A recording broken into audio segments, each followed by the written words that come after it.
오늘 하나님께서 우리에게 허락하시는 말씀은 구약성경 창세기 49장 22절부터 26절까지 말씀입니다.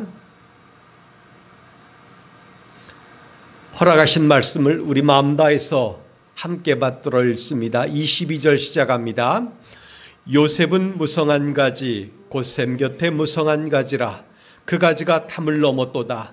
활 쏘는 자가 그를 학대하며 적게 힘을 가지고 그를 쏘았으나 요셉의 활은 도리어 굳셈이요 그의 팔은 힘이 있으니 이는 야곱의 전능자 이스라엘의 반석인 목자의 손을 힘입음이라. 내 아버지 하나님께로 말미암나니 그가 너를 도우실 것이요 전능자로 말미암나니 그가 내게 복을 주실 것이라. 위로 하늘의 복과 아래로 깊은 샘의 복과 젖먹이는 복과 태의 복이리로다. 내 아버지의 축복이 내 선조의 축복보다 나아서 영원한 산이 한없음 같이 이 축복이 요셉의 머리로 돌아오며 그 형제 중 뛰어난 자의 정수리로 돌아오리로다. 아멘. 오늘 허락하신 말씀의 복이 여러분에게 가득 임하기를 우리 주님의 이름으로 축복합니다. 오늘 저는 말씀을 가지고 내 머리에 복을 내리소서라고 하는 제목으로 말씀을 전하려고 합니다. 어릴 때부터 자라면서 주변 사람들이 하는 욕을 굉장히 많이 들어봤습니다. 이를테면 나가 죽어라. 지 자식이 나가 죽으면 뭐가 좋겠어요. 뿐만 아니에요. 그보다 더 악독한 말도 있어요. 뭐 육자로 시작하는 그런 욕도 있고 아무튼 심해요. 그런 거 생각하면서 왜 저런 악독한 저주를 퍼부을까? 그런 생각을 많이 해봐요.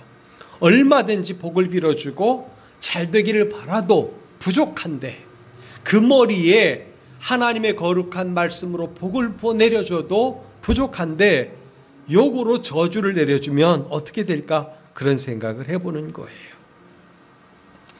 우리는 지금까지 살면서 수도 없이 많은 사람들의 도움도 받아왔어요. 그때마다 그 도움에 대해서 우리는 감사하는 마음도 가지고 때로는 그냥 넘어가기도 해요.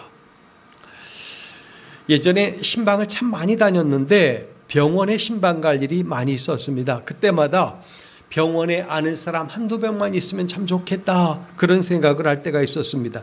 왜냐하면 여러모로 도움을 받기 좋기 때문에 그런 겁니다. 한 번은 부산에 있는 고신대학교 병원에 갈 일이 있었는데 참 당황스럽죠. 어떤 일이 큰 일이 벌어지니까. 그런데 생각하지도 못했던 도움의 손길이 내려오는 거예요. 수간호사님이 앞장서서 절차도 밟아주고 미리 표도 챙겨주고 그래서 순서도 빠르게 해주고 수월하게 일을 진행해 주는 거예요. 얼마나 편한지 몰라요. 자세한 설명도 듣게 되죠. 빠르기도 하고 좀 더 나은 서비스도 받는 거예요. 한마디로 말해서 여간 편하지 않았습니다. 이런 말도 하죠. 사람은 큰 사람 덕을 보고 산다. 그래서 주변에 큰 사람이 있으면 아무튼 덕을 보고 사는 거예요.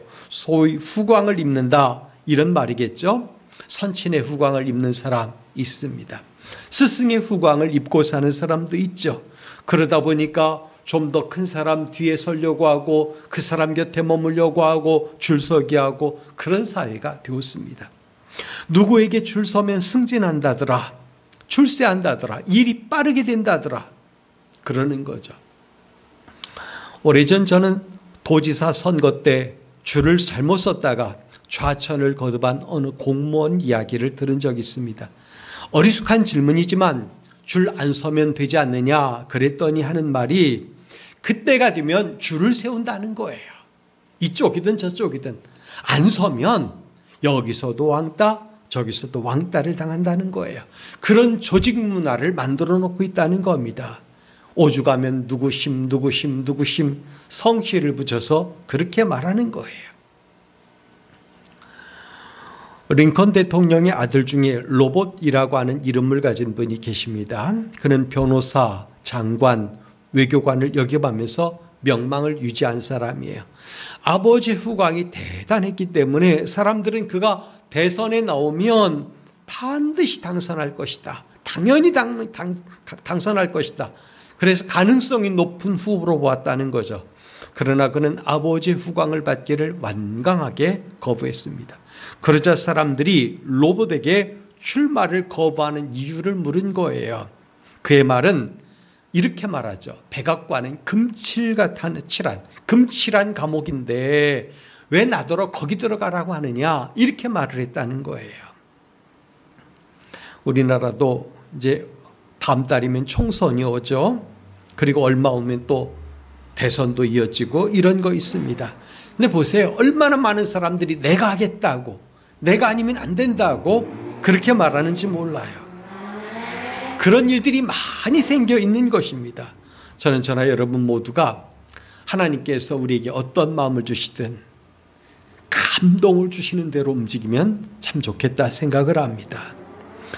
어쨌든 어떤 사람의 자녀들은 이래서 문제가 생겼고 또 저래서 문제가 생겼고, 또 어떤 사람은 청렴결백하게 그 자리를 지켜서 칭찬받는 사람도 있잖아요. 그런 거 생각하면 다 좋은 조건을 가지고 있어도 그 사람의 태도에 따라서 그 사람의 명성이 유지되느냐 아니면 한순간에 사라지고 마느냐, 그걸 우리는 금방 알게 되는 것입니다. 제가 이 말씀을 드린 이유는 사람을 배경으로 무엇을 해보겠다라고 하는 마음을 이 세상에서 갖지 않았으면 하는 거예요. 왜 그러냐? 저나 여러분 인생은 오직 전능하신 하나님의 손에서만 잘 되어야 하기 때문에 그런 것입니다. 전능한 하나님, 그분은 우리를 붙들어 주겠다, 함께 하겠다, 그리고 도와주겠다 말씀하셨던 그분이에요. 그래서 그의 손에 붙들려서 잘 되는 꿈을 꾸는 사람이 진정으로 잘 될 수 있는 사람이라는 거예요.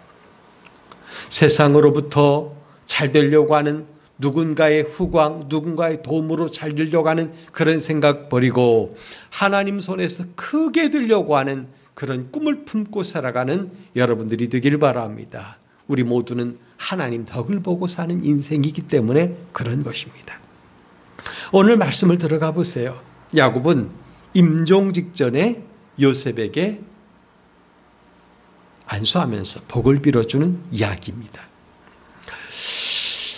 만약에 제가 어릴 때 들었던 그런 욕처럼 그냥 야곱이 그의 아들 요셉에게 막 함부로 말하고 또 저주스러운 말을 했다면 어떻게 되었을까?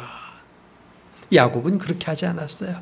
정말 성령의 감동하심을 입었겠지만 하나님이 그 입에 넣어준 복의 말씀을 그대로 그의 아들 요셉에게 내려준 거예요. 그래서 이것은 너무나 귀한 말씀이지 않을까 생각을 합니다. 전 여러분들이 오늘 말씀을 마음에 담고 그걸 바라고 기대하며 꿈꾸며 그런 사람으로 이 세상에 살아가게 되기를 바랍니다. 우리가 아는 대로 요셉은 야곱에게 있어서 상당히 아픈 손가락이에요. 정말 아주 어릴 때는 아버지 품 안에서 사랑받으며 살았죠. 그런데 얼마 커서 그가 아마 청소년쯤 되었을까? 형제로부터 미움을 당하고 결국은 해를 당하고 팔려가죠. 이런 것 생각하면 굉장히 그의 인생은 고통스러웠을 거예요. 하지만 그보다 더 큰 아픔은 그의 아버지에게 있었던 거예요. 야곱은 그의 다른 아들들이 하는 말을 들었습니다. 아버지, 여기 요셉의 옷을 보십시오. 이렇게 피가 묻었고 찢겨져 있는데 아무래도 짐승에게 잡혀 먹힌 것 같습니다 라고 얘기를 한 거죠. 그로부터 아버지 마음속에는 큰 통증이 생긴 거예요. 그 자체만 해도, 그것만 해도 감당할 수 없는 그의 삶을 무너뜨리는 충격이었을 거라는 거죠. 그런데 죽은 줄만 알았던 그 아들 요셉이 살아있다는 말을 들은 거죠. 그것도 아주 거대한 제국 애굽의 총리가 되어 있었다 라는 얘기를 들은 것입니다. 요셉은 그 아버지와 그 아들들, 가족들 전부 다를 초청 이민시켜버립니다. 그래서 애굽으로 가는 거예요. 요셉과 그의 아버지 야곱은 극적으로 상봉을 한 후, 그 후로 요셉으로부터 극진한 효도를 받습니다. 그런데 이제 그 야곱이 나이가 더 들고 이제 죽게 된 거예요. 삶을 정리할 때가 온 것입니다. 야곱은 마지막으로 그 아들들의 머리 위에 손을 얹고 축복을 합니다. 그중 오늘 본문은 야곱이 그의 아들 요셉에게 유언으로 남긴 말씀이에요. 어지간하면 유언이라고 하면 잘 살아라, 행복해라, 뭐 이런 말 남기겠죠. 그런데 야곱은 요셉에게 특별한 메시지를 줍니다. 한때는 아픈 손가락이었지만 지금은 너무나 큰 기쁨이 된 아들, 최고의 기쁨인 아들에게 어떤 마음으로 유언할까? 주고 싶은 거 다 내려줬겠죠. 하나님이 그의 마음속에 주신 모든 감동을 담아서 전부 다 축복했을 거라는 거예요. 그런 마음으로 야곱은 요셉을 축복해 주었습니다. 요셉에게 내린 축복을 보면 형통과 부요가 담겨 있습니다. 우리는 오늘 말씀을 통해서 그의 아버지 야곱이 요셉에게 내린 축복이 무엇인지 생각을 해봐야 돼요. 전 그래서 그 말씀을 가지고 여러분들에게, 저도 여러분에게 복 내려주기 원하는 마음으로 이렇게 제목을 잡아봤습니다. 첫 번째로 샘 곁에 나무가 되라. 그래서 샘 곁에 나무가 되라. 우리는 상식적인 이야기를 해도 이건 충분히 설득력 있는 것입니다. 만약에 우리가 이제 물론 나무마다 물을 좋아하는 나무도 있고 물을 그다지 안 좋아하는 나무도 있어요. 어떤 나무든 전부 다 물은 필요해요. 그러나 물을 더 많이 필요하는 나무가 있고 조금만 물기가 있어도 자라는 나무가 있다는 거예요. 상식처럼 이야기해도 아무튼 물기가 있는 곳에 나무는 심겨져야 되는 거예요. 여러분이 나무를 심는다고 하면 그런 조건들을 생각하면서 심지 않겠습니까? 나무가 잘 자랄 수 있는 환경을 가진 그 땅에 심을 거라는 거예요. 왜 사막에 나무가 못 자라죠?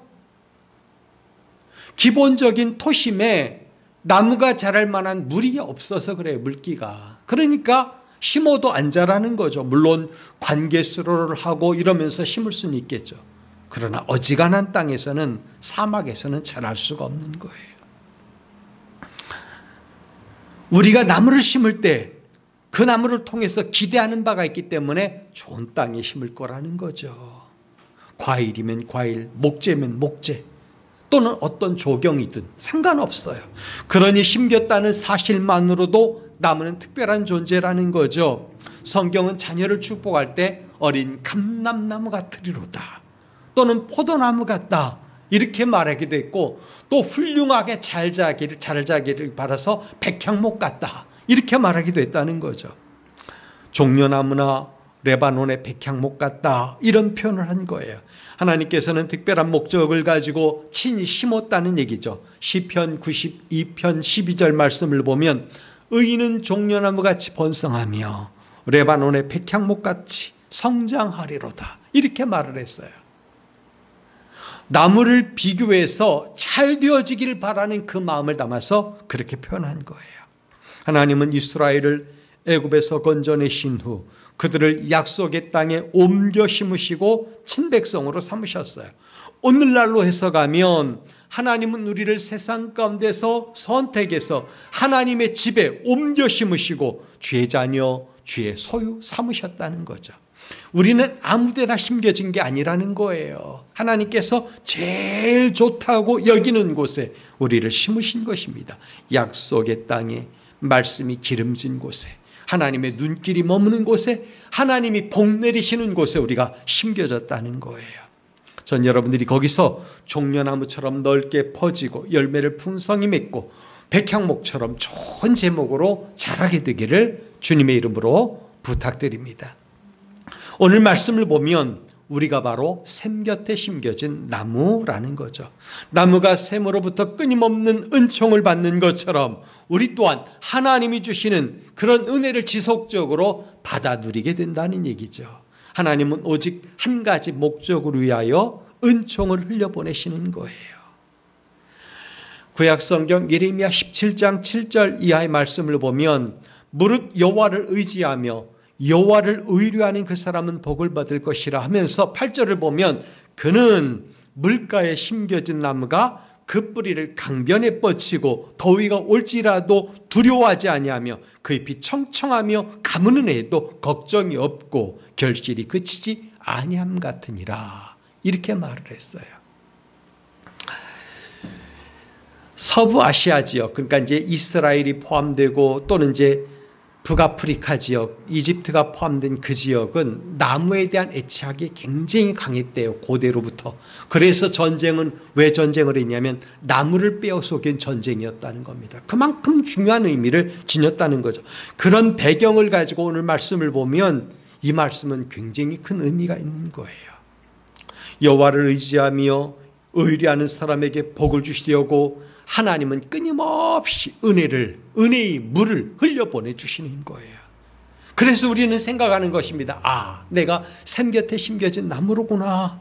끊임없이 흘려주시는 은혜를 받는 사람이구나. 그 생각을 하는 거죠. 샘 곁에 심겨졌다는 말이 바로 그거를 의미하는 거예요. 여기서 말하는 샘은 하나님의 은총, 하나님의 말씀, 하나님의 무궁한 자비, 성령의 감화감동하심, 뭐라고 갖다 집어넣어도 다 되는 거예요. 거기서 우리는 끊임없는 은총을 공급받는 것입니다. 은혜를 흘려주시는 분이 하나님이시거든요. 그러니 저나 여러분 모두 샘 곁에 나무가 되어야 되는 거예요. 다른 데 심겨진 나무가 아니라 하나님의 눈길이 머물고 은혜가 내려지는 곳, 하나님이 복 주시는 땅, 기름진 곳, 그곳에 심겨진 나무가 되어야 되는 거예요.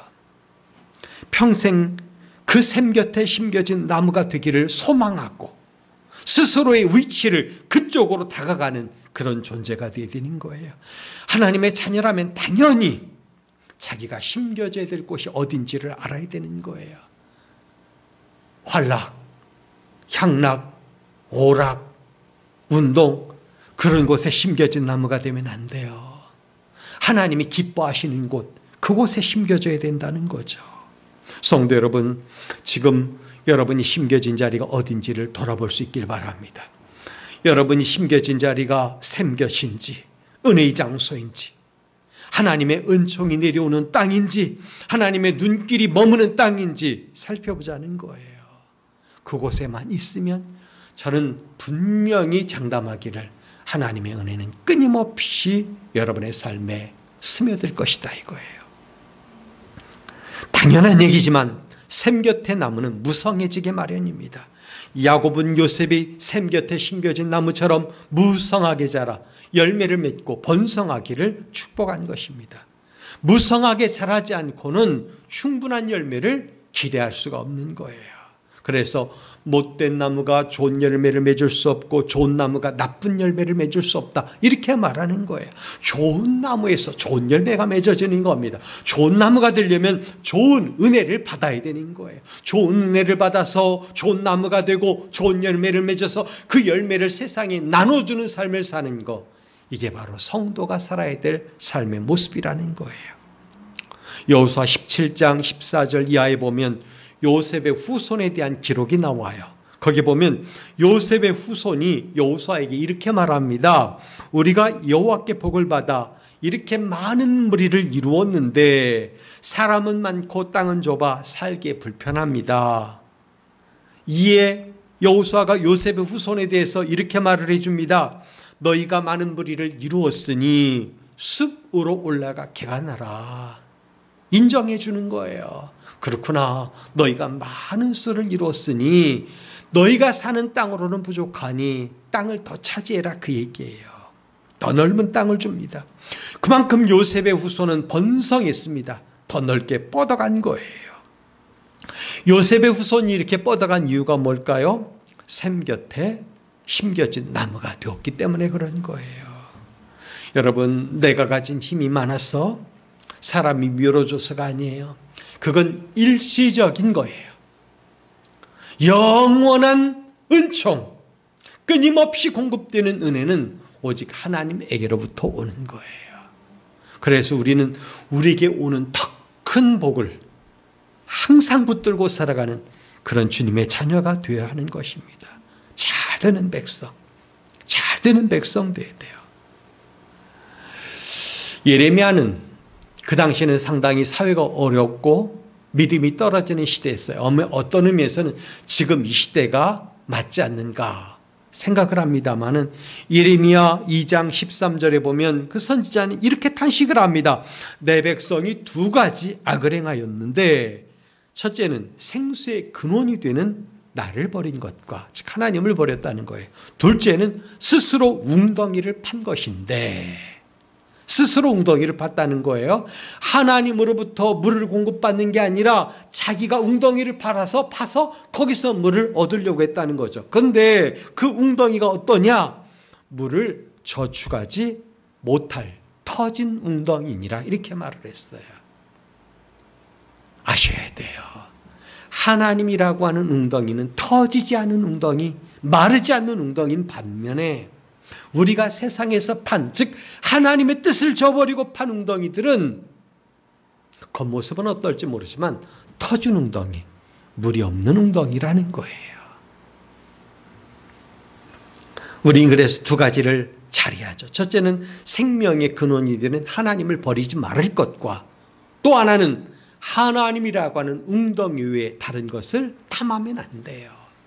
그것이 우리가 해야 될 일이라는 겁니다. 여러분, 샘 곁에 나무가 되길 바랍니다. 두 번째 오늘 말씀을 보고서 여러분에게 내려드리고 싶은 복은 이거예요.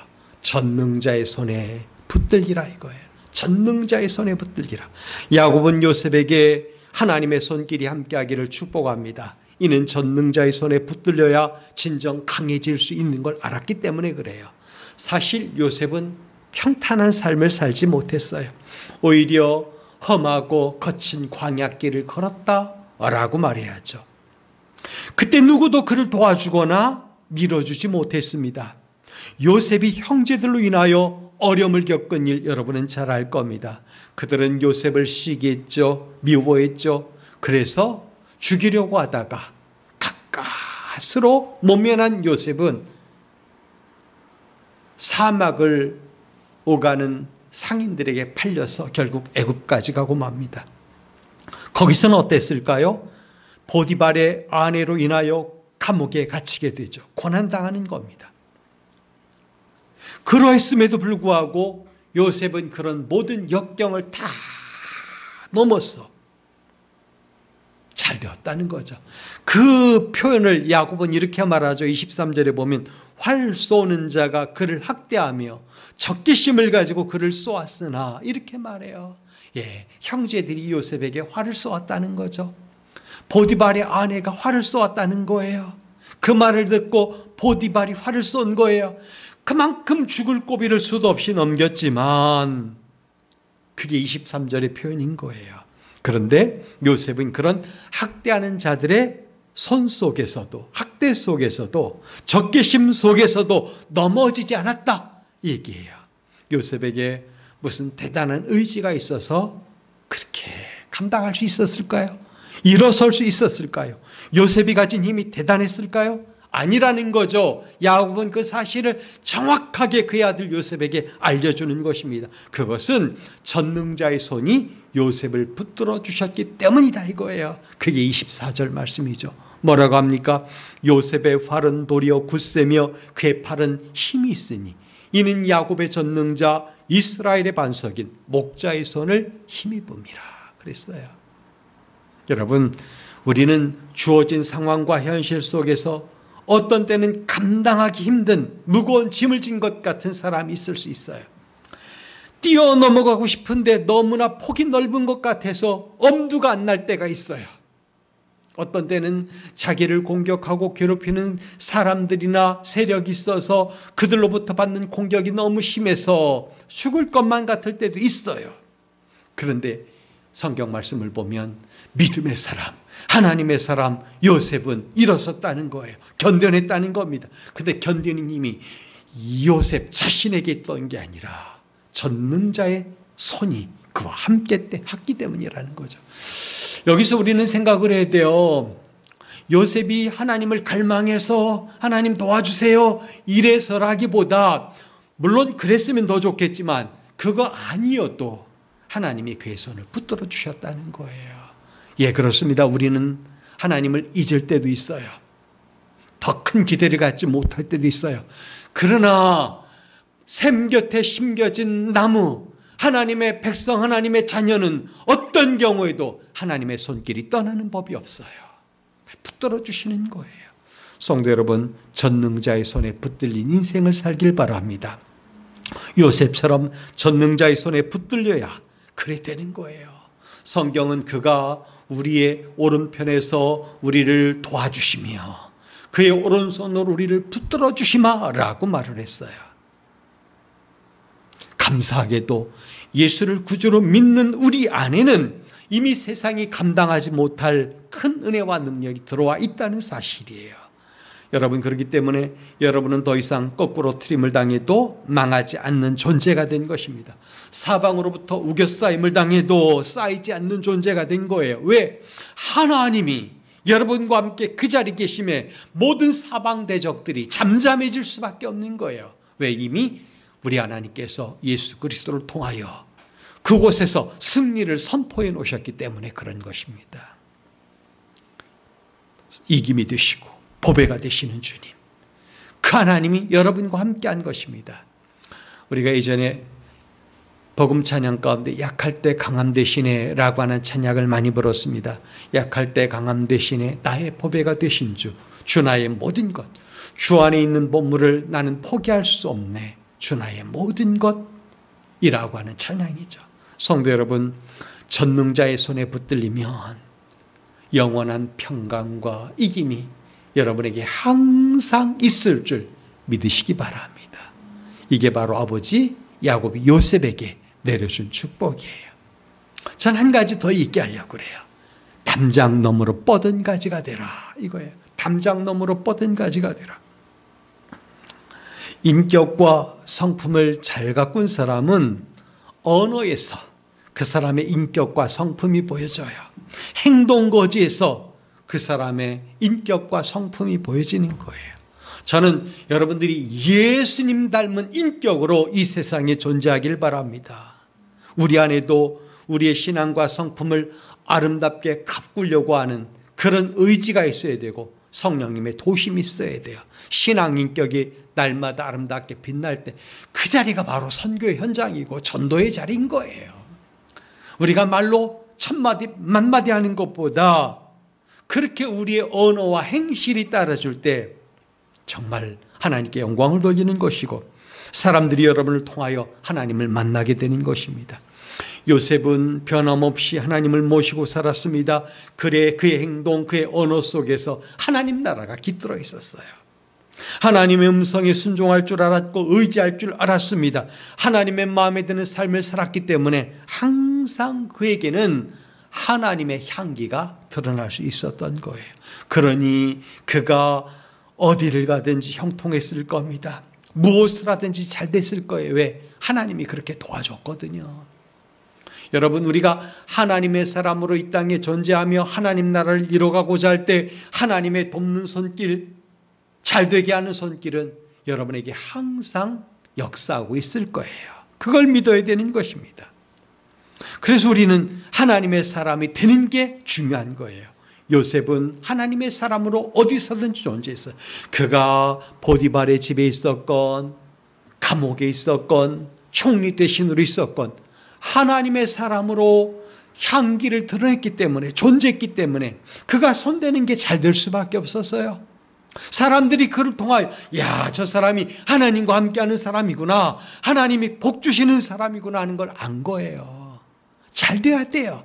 여러분, 잘 되기를 바랍니다. 예수 믿는 사람이 안 되면 안 돼요.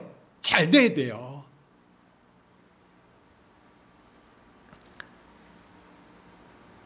글쎄, 이게 성공과 실패 이렇게 나눌 수 있는 건지 모르지만 세상적으로 기준을 따지면 그렇게 될지 모르겠지만 저는 여러분들이 예수 안에서 형통하기를 바랍니다.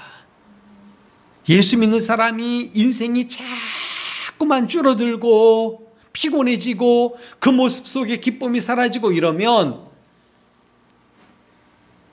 하나님의 사람으로 이 땅에 존재하는 모습이 아닌 거예요. 그래서 언어도 달라지고 표정도 달라지고 행동도 달라지고 또 여러분이 손대는 일마다 잘 되고 결국 이게 뭐냐? 담장 너머로 뻗은 가지라고 하는 증거가 되는 거예요. 예수 믿는데 왜 안 될까요? 왜 잘못될까요? 물론 하나님이 막으시는 것도 있을 수 있어요. 최소한 저는 이런 꿈을 꿔야 돼요. 우리가 샘 곁에 심겨졌고 하나님이 공급하시는 은혜가 끊임없이 우리에게 주어진다면 우리는 좋은 나무가 되고 많은 열매를 맺어서 그걸 세상에 드러내게 될 것이다 라고 한다면 반드시 담장 너머로 뻗은 가지가 될 수밖에 없다라는 거예요.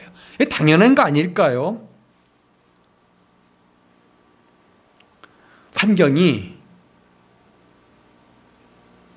중요할 수도 있겠지만 어느 곳에 있을지라도 그곳에 하나님이 계시느냐, 하나님과 함께하느냐, 그게 중요한 거예요. 셈이라는 건 물리적인 어떤 형태가 아니에요. 신앙의 영역인 거예요. 하나님 나라인 것입니다. 그렇기 때문에 우리는 하나님으로부터 도움을 받아 담장 너머로 뻗은 가지가 되는 꿈을 꿔야 되는 거예요. 그것도 빈곤한 가지가 아니라 풍성한 열매를 맺은 가지가 되는 거예요. 어떤 사람은 나는 배경이 없어서, 나는 혼자여서 잘 될 수 없어, 이렇게 말하는 사람이 있어요. 근데 그건 잘못이에요. 이를테면 아브라함을 생각해 보세요. 그는 고향으로부터, 형제로부터 분리가 되는 경험을 했습니다. 분리가 되어 떨어져 나온 거예요. 그렇지만 하나님은 그가 분리된 현장에서 하나님만 의지할 수밖에 없을 때 그 자리에서 그에게 복을 주셨어요. 담장 너머로 뻗은 가지가 된 거예요. 요셉이 아주 적절한 예가 아닐까요? 아버지로부터, 형제로부터 벗어났어요. 최소한 자기가 잘 아는 사람으로부터 도움이 끊어진 그 상황, 그런 상황 속에서 분리를 경험할 수밖에 없는 그 상황 속에서 하나님은 그를 애굽이라고 하는 곳에서 존귀한 존재로 만들어 주시잖아요. 그런 여러분, 환경이 열악하다고 그것을 핑계 삼아 우리의 신앙의 영역, 복의 영역을 축소시키지 않게 되길 바랍니다. 어느 곳이든 하나님이 함께 하시면, 하나님이 그 땅에서 복을 주시면 우리는 잘 될 수밖에 없는 거예요. 요셉이 담장 너머로 뻗은 가지가 된 것은 무엇보다도 그가 샘 곁에 심겨진 나무였기 때문이고 전능자의 손을 힘입었기 때문이에요. 그로 말미암아 공급해 주시는 은혜와 힘으로 담장 너머로 뻗은 가지가 된 거예요. 여러분이 은택을 넘어 금년에 담장 너머로 뻗은 가지가 되길 바랍니다.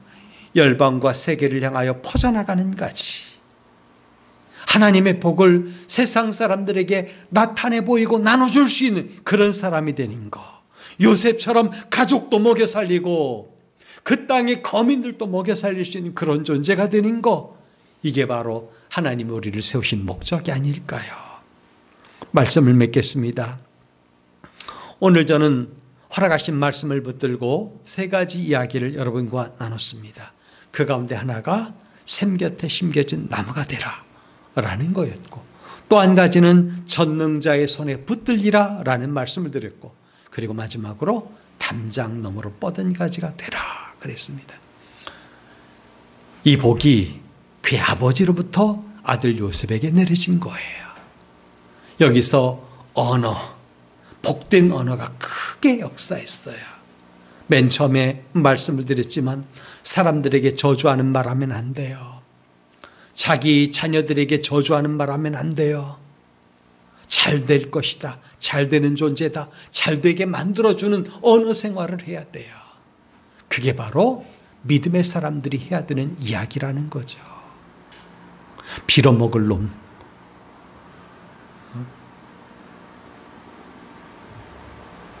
그냥 무심결에 나온 말일지라도 언어를 고쳐야 돼요.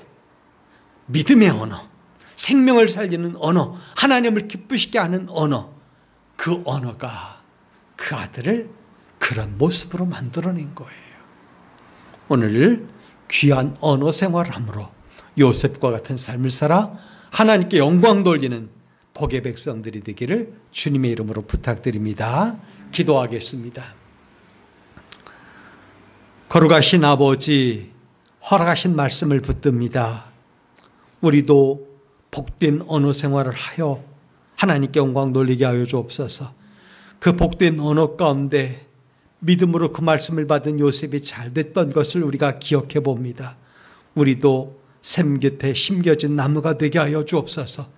예배를 사모하는 자리, 말씀을 깊이 묵상하는 자리, 기도의 자리를 생각할 수 있게 도와주시고 하나님과 교제권에서 멀어지지 않게 하여 주옵소서. 아버지, 올 한 해 살아가는 동안에 전능하신 하나님의 손에 더욱 붙들리게 하여 주옵소서. 우리는 연약할지라도 그 손을 제대로 붙잡지 못하지만 하나님은 더욱더 우리를 추적하셔서 붙들어 주시고 주님 품 안에 안아주실 줄 믿습니다. 또한 우리가 그 손에 붙들림으로 담장 너머로 뻗은 가지가 되게 하여 주옵소서.